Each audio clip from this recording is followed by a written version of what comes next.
Sunod-sunod na talaga yung pagpapabisita nila dito mga kabsat. Matapos sa bahay ng nanay ng amo ko, dito naman ulit sa bahay ng amo ko mga kabsat. At gumawa ako ng shawarma.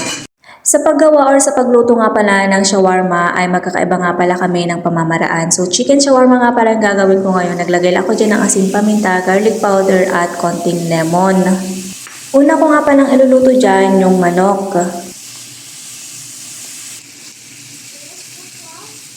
At nung medyo nag-brown na nga pala yung kulay ng manok ay nagdagdag na nga rin pala ako dyan ng konting mantika at dinagdag ko na nga rin pala yung hiniwa-hiwa kong sibuyas.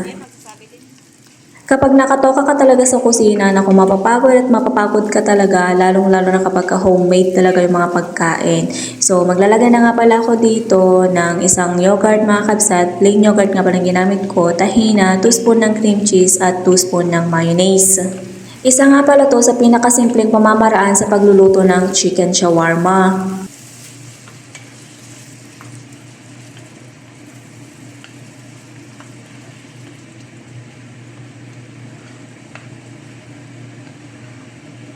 At ang pinakahuli ko nga pa nang ilalagay dito sa niluto kong manok ay yung ginayat-gayat kong parsley. Ito naman, hindi ako busy kanina. Ay busy.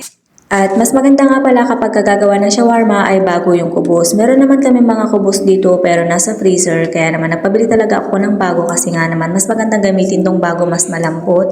So yung isang piraso ng kubos ay hinati ko nga lang pala sa 4 na piraso. At sa pinakapalaman ng shawarma, naglagay lang ako dyan ng mukallal o yung pickled cucumber na ginawa ko pa dati mga kabsat. Tapos kamatis at naprito rin ako dyan ng patatas. And then ilalagay ko na dito yung ginasa ko kanina na manok. Napakasimple lang talaga at napakadaling gawin tong paggawa ko talaga or tong pamamaraan ko sa paggawa ng shawarma. Minsan naman gusto ng amo ko yung pambalot ay yung pambalot sa sambusa. Pero mas masarap pa rin sa akin mga kabsat kapag kakubos yung gagamitin sa paggawa ng shawarma. Hindi na talaga matapos-tapos mga kabsat yung pagpapabisita ng mga amo dito. Paikot-ikot na lang talaga sila mga kabsat. Ewan ko kung sino naman ang susunod na magpapabisita. Diyos ko Lord. Sana kung magaling akong singer. Hindi naman.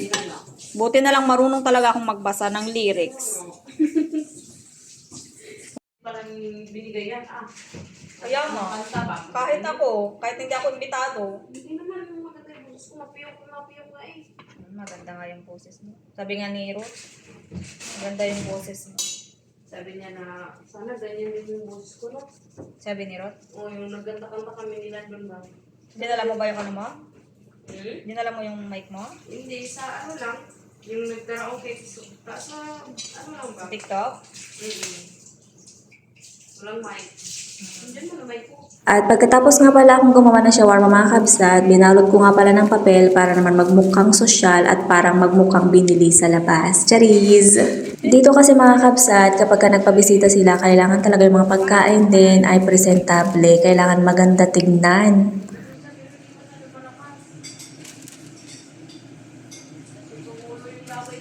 Ayun na.